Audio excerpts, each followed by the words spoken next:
বাহিৰে ভিতৰে উচ্চ কণ্ঠেৰে 3 বাৰ কৃষ্ণ ক'ব লাগিব সকলোৱে।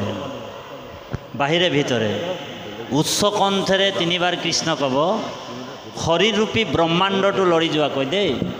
সকলোৱে উচ্চ কণ্ঠেৰে 3 বাৰ কৃষ্ণ।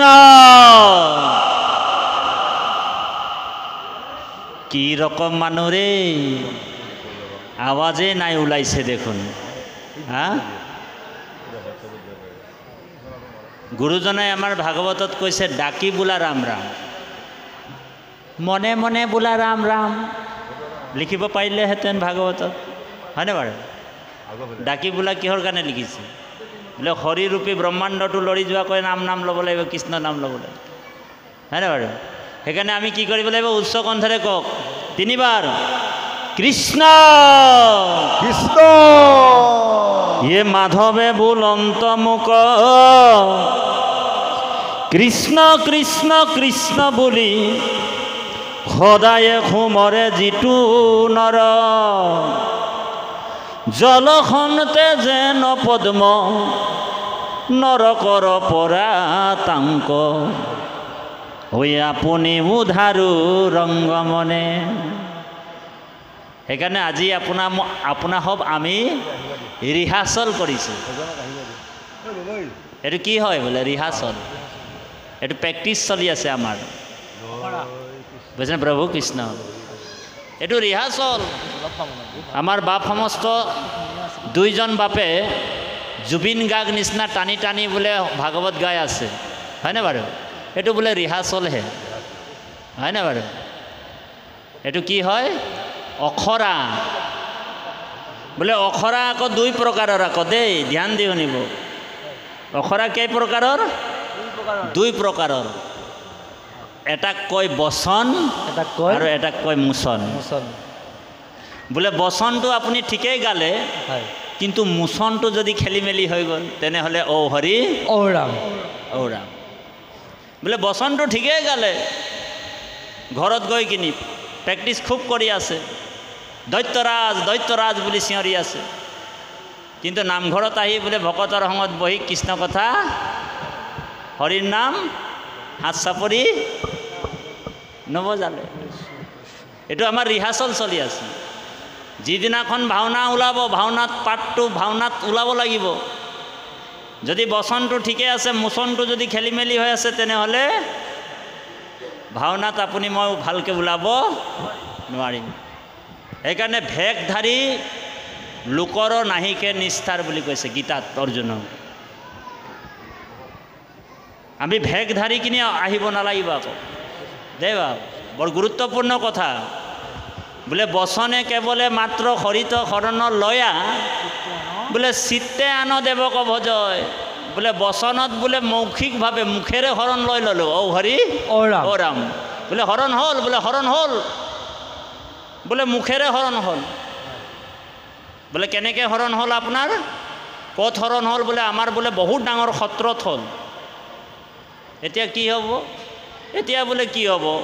বোলে এতিয়া আৰু ডাইৰেক্ট বোলে বৈকুণ্ঠত আমাৰ জখলা লাগি আছে, আৰু আমি ডাইৰেক্ট উঠিলেই হয় আৰু, হয়নে বাৰু? মুখেৰে শৰণ হ'লে হ'ব নেকি? হা? বচনে কেৱলে মাত্ৰ হৰিত শৰণ লয়া। বোলে ভাগৱত বোলে বৰ ধুনীয়াকৈ বোলে জুবিন গাৰ্গ নিচিনা, আমাৰ জিতেন দাস বাপৰ নিচিনা 2 লাইন বোলে তলফালে চাইছোঁ আৰু 2 লাইন বোলে ওপৰ ফালে চাই কিনি টানিছোঁ বোলে ঔ হৰি ঔ ৰাম। কিন্তু শৰণ কিন্তু আমাৰ শুদ্ধভাৱে হোৱা নাই, কৃষ্ণ শৰণ হোৱা নাই। ভাগৱত আমি দিনে ৰাতিয়ে পঢ়ি আছোঁ, বুজিছেনে বাৰু? আপোনালোক বেয়া নাপাব, কাৰো গালৈ টানি আনিব নালাগে দেই, নিজৰ গাত চিকটি ল'ব নালাগিব কথাবিলাক। যিটো শুদ্ধ কথা, পবিত্ৰ কথা, সত্য কথা আমি কৈছোঁ, যিটো বাস্তৱ। সেইকাৰণে গুৰুজনাই কৈছে, আমাৰ গুৰুজনাই জগতগুৰু শ্ৰীমন্ত শংকৰদেৱে কৈছে, মহাপুৰুষ মাধৱদেৱে ঘোষাত কৈছে, বোলে বচনে কেৱলে মাত্ৰ হৰিত শৰণ লয়া, চিত্তে আন দেৱক ভজয়, হৰিত আৰু সন্তোষ নহয়। যদি আমি মুখেৰে শৰণ ল'লোঁ, কিন্তু কেউ নাই দেখছে বলে কৰে, কোনো নাই দেখা বুলি ভাবি 1 ঘটি পানী গৈ কিনি যদি আমি শিৱ মন্দিৰতো ঢালি দিছোঁ ঔ হৰি ঔ ৰাম, বুঝি পাইছেনে? কেউ নাই দেখছে বলে করে যদি 1 ঘটি পানি যদি যাই করে বলে শিব মন্দিরে ঢালে দিছি, এফালে তো ভাগবত ধুনীয়াকে পঢ়িলোঁ, হ্যাঁ, আৰু কোনেও নাই দেখা বুলি কিনি শিৱ মন্দিৰত গৈও পানী ঢালি আছোঁ, বোলে এফালে শিৱ পূজাও কৰি আছোঁ, অন্য দেৱ দেৱীকো পূজা কৰি আছোঁ, তেনেহ'লে তাৰ শৰণ কেতিয়াও থাকিব নোৱাৰে।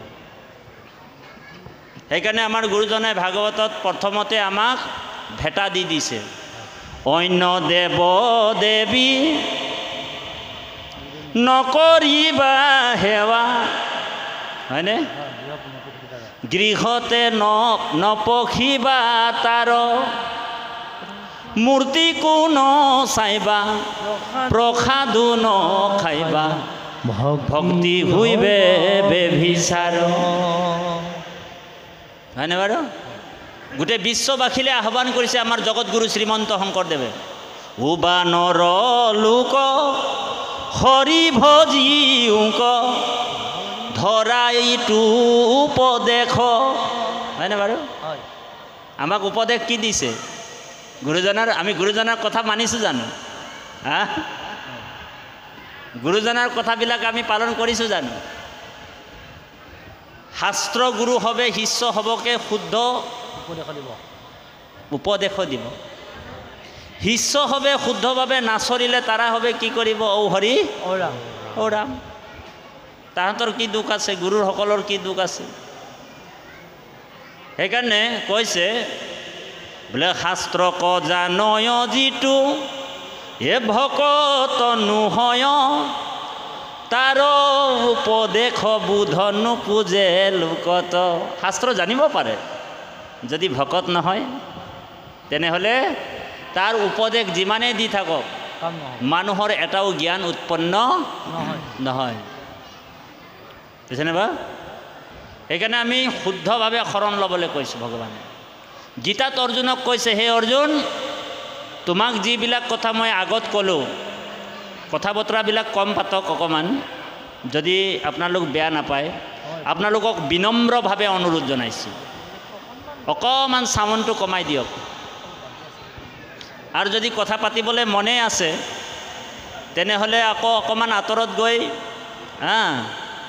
পূৰা মানে যিমান যি আছে ঔ হৰি ঔ ৰাম কথা পাতিয়ে থাকক, ৰাতিপুৱাই যাওক। সেইকাৰণে শ্ৰোতা 2 প্ৰকাৰৰ হয়, এটাক প্ৰবৰ শ্ৰোতা কয়, এটা অবৰ শ্ৰোতা। অবৰ শ্ৰোতা হৈছে অজ মানে ছাগলী। ছাগলীয়ে যেনেকৈ লেপ লেপ লেপ লেপ লেপ লেপ লেপ লেপ লেপ লেপ কৰি থাকে, কিছুমান মানুহ আহি যায় ভাগৱতলৈ শুনিবৰ কাৰণে, ছাগলীয়ে যেনেকৈ লেপ লেপ লেপ লেপ কৰি থাকে, নিজেও কৃষ্ণ কথা নুশুনে আৰু আনকো ডিষ্টাৰ্ব কৰি থাকে, ঔ হৰি ঔ ৰাম। নিজেও কৃষ্ণ কথা নুশুনে আৰু আনকো কৃষ্ণ কথা শুনিবলৈ ডিষ্টাৰ্ব কৰি থাকে, এইটোক অজ বুলি কৈছে। এনেকুৱা শ্ৰোতা বহুত আছে। আমি প্ৰবৰ শ্ৰোতা হ'ব লাগিব। প্ৰবৰ শ্ৰোতা কেনেকৈ? যেনেকৈ ৰাজহংস, ৰাজহাঁহ যেনেকৈ গাখীৰ আৰু পানী মিক্স কৰি দিলে যেনেকৈ এবিধ দিব্য ৰাজহাঁহ আছে, এইটো ইয়াত পোৱা নাযায়, মান সৰোবৰত পায়। সেই দিব্য ৰাজহংসত যদি আপুনি গাখীৰ আৰু পানী মিক্স কৰি দিয়ে, অকল গাখীৰটো খাব আৰু পানীবিলাক এৰি দিব, ঔ হৰি ঔ ৰাম।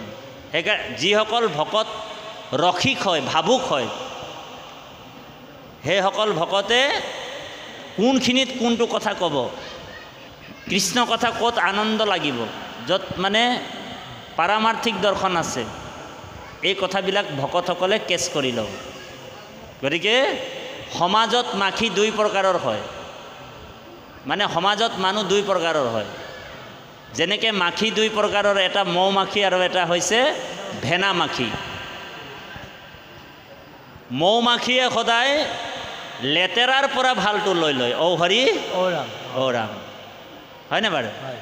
আৰু ভেনা মাখিয়ে কি কৰে জানেনে? বোলে তাঁতি বাপে যিমান ভাল ভাল কথা কৈ যাওক, তাঁতি বাপৰ বেয়া গুণটো, ঘা টুকুৰা, ভেনা মাখিয়ে যেনেকৈ ঘাটো ওলাই লয়। আপুনি যিমানে ধুনীয়া ধুনীয়া চেণ্ট ঘঁহক, পাউডাৰ লগাওক, মেকআপ কৰক, অকণমান যদি ঘাই অকণমান আছে, ভেনা মাখিয়ে গৈ কিনি তাতে বহি যায়, অ' হৰি অ' ৰাম। আমি ভেনা মাখি হ'ব নালাগে, আমি মৌ মাখি নিচিনা হ'ব লাগে। গতিকে ইয়াত ভাগৱতে আমাক কৈছে, বৃত্তাসুৰে স্তুতি কৰিছে কৃষ্ণক, কি বুলি কৈছে? হৰিত ভকতি কৰি দণ্ডেকত মৰে যদি, নুহি সিংহে বাঘে মাৰি খায়, তথাপি সেহিহে ধন্য, সাধিলে সকলে পুণ্য, বৈকুণ্ঠত পুৰত লবে ঠাই। বুজিছেনে বাৰু? তাৰপিছত কৈছে, হৰিত বিমুখ হোয়া, সহস্ৰ বৎসৰ জীয়া, খৈনী কৰো নাসাধিলা ফল, মৰিলে মাত্ৰকে আহি যমদূতে বান্ধি নিয়া, ভুঞ্জাই বেক যাতনাসকল। যদি 1000 বছৰ জীয়াই থাকিল, কিন্তু কোনোদিন যদি হৰিক নভজিলে, আমি ক'লোৱেই বাৰু এই কথাটো, তেওঁক অন্তিম কালত কি কৰিব? যমৰ দূতবিলাক আহি কিনি তাক বান্ধি কিনি, ভালকৈ বান্ধিব দেই। কিহত বান্ধিব? বোলে লোহাৰ জঞ্জিৰত। হা? কিহত বান্ধিব? লোহাৰ জঞ্জিৰত। আমাৰ 3টা দেহা আছে ইয়াত, শৰীৰ 3টা আছে। এটা হৈছে লিংগ দেহ, এটা হৈছে স্থূল দেহ, আৰু এটা হৈছে সূক্ষ্ম দেহ। বুজিছেনে বাৰু? লিংগ দেহটো হৈছে যাতনাময় দেহ। সেই দেহটো মানে আমাক যাতনা দিব। আৰু এই স্থূল দেহটো ইয়াতে পৰি থাকিব। এই স্থূল দেহটো 5টা বস্তু, 5টা মেটেৰিয়েলছত বনিছে। 5টা মেটেৰিয়েলছ, পৃথিৱী, জল, পানী, বায়ু, অগ্নি, আকাশ। এই 5টা মেটেৰিয়েলছত এই পঞ্চভূত শৰীৰটো বনিছে। বুজিছেনে বাৰু? আৰু যিটো সূক্ষ্ম দেহ, এইটো মন, বুদ্ধি, চিত আৰু অহংকাৰ। দেহা, মন, কৰ্ম আৰু আত্মা, এই 4টা বস্তুৰে বনিছে সূক্ষ্ম দেহটো। গতিকে যিটো লিংগ দেহ আছে আমাৰ, যাতনা খাব, সেইটোক যমদূতে কি কৰিব? স্থূল দেহৰ পৰা আনি লিংগ দেহত ভৰাই দিব। বুজিছেনে? একেবাৰে ছেম টু ছেম, পাৰ্থক্য একো নাথাকে। আৰু কি কৰিব? যমৰজা 3টা আহিব। কেইটা আহিব? 3টা আহিব। পাপী জীৱবিলাক যেতিয়া মৰে, ৰাতি যেতিয়া আপোনালোক চাব, ধ্যান দি শুনিব দেই কথাটো।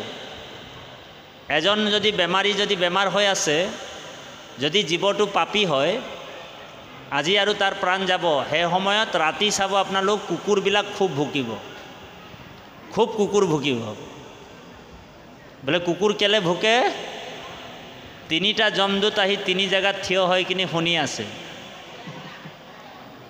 জীৱটো বোলে কেনেবাকৈ ৰাম নাম লৈছে নেকি, কৃষ্ণ নাম লৈছে নেকি? বুজিছেনে? কাণ পাতি থাকে। যদি জীৱটোৱে যেতিয়া কেনেবাকৈ ৰাম বুলি কৈছে, কৃষ্ণ বুলি কৈছে, যমদূত 3টা নিজৰ টালি টোপোলা বান্ধিব আৰু ঔ হৰি ঔ ৰাম হৈ যাব। বোলে কেলে? কেলে কওকচোন? বোলে যমদূতসকলক যমৰজাই মানা কৰি ৰাখিছে। যমদূতসকলক যমৰজাই মানা কৰি থৈছে, য'ত নেকি মোৰ নাম গুণ ল'ব, ভগৱানৰ নাম ল'ব, ঈশ্বৰৰ নাম ল'ব, যমে কৈছে। কাৰণ হৰিৰ নামৰ গুপ্য মহিমাটো কোনে জানে? যমৰজাই জানে। 12জন বৈষ্ণৱে হৰি নামৰ মহিমা জানে। হৰি নামৰ মহিমা কোনে কোনে জানে? 12জন বৈষ্ণৱে জানে। কোন কোন? ব্ৰহ্মা, মনোহৰ, কপিল কুমাৰ, শুক, ভীষ্ম, বলি, ৰায়, প্ৰহ্লাদ, নাৰদ, জনক, আমিহি, 12জন সমুদায়। হৰিৰ নামৰ গুপ্য মহিমাক জানি আছো শুদ্ধভাৱে, যাকৈ আচৰিলে থাৱতে বহিয়া দুৰ্লভ মুকুতি পাৱে। আজি আপোনালোক দুৰ্লভ মুকুতি পাই আছে, বোলে আপোনালোক জীৱনতে মুক্ত পাইছে। আপোনালোক নাভাবিব বোলে আমি বোলে মৰাৰ পিছত মুক্তি পাম, এইটো নাভাবিব দেই। ভকতে জীৱনতে মুক্ত হৈ যায়। ঔ হৰি ঔ ৰাম, আপোনালোক জীৱনতে মুক্ত হৈ আছে। আপোনালোক নাভাবিব যে মৰাৰ পিছত আমি মুক্তি পাম। যিসকল একান্ত ভকত হয় সেইসকল জীৱনতে মুক্ত হৈ থাকে। বোলে মৰাৰ পিছত বোলে মুক্তি হ'ব নহয়, কেনেকৈ মুক্তি ক'ত কেনেকৈ হ'ব, আমিতো মৰাৰ পিছত কোনো দেখাও নাই আজিলৈকে, হয়নে বাৰু? বুজিছেনে বাৰু?